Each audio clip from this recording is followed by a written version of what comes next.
مشاهدي قناة الكهربائي، السلام عليكم. رمضان المبارك كريم.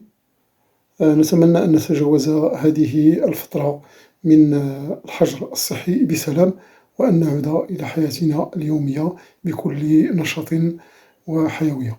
معكم بومدين بالخضر، مسير شركة تنشط في المجال الكهربائي بالإضافة إلى مجالات أخرى ترتبط بالكهرباء أساسا. يسعدني جدا أن أكون ضيف شرف على هذه القناة التي أتمنى لها مخلصا النجاح والاستمرارية، وستكون بالتأكيد نافذة التي من خلالها سيتمكن كل الكهربائيين والفاعلين في هذا المجال الحيوي من التواصل وتعميق النقاش حول هذه المهنة وكل ما يرتبط بها. فكما نعرف جميعا،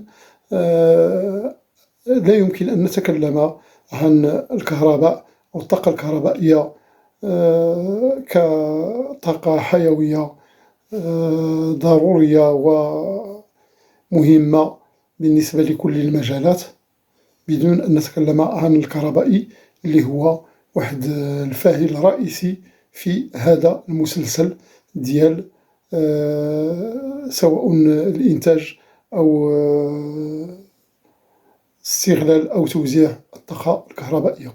وبهذه المناسبة أوجه كل التحية والتقدير للكهربائيين الذين يمارسون في مختلف مراحل إنتاج وتوزيع واستغلال هذه الطاقة، وأتمنى لهم السلامة في هذه المهمة الصعبة التي تعد مهمة المخاطر بامتياز. ونتمنى أن نلتقي في فرصة أخرى، والسلام عليكم.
L'électricité se propage à la vitesse de l'éclair dès qu'elle entre en contact avec un matériau conducteur.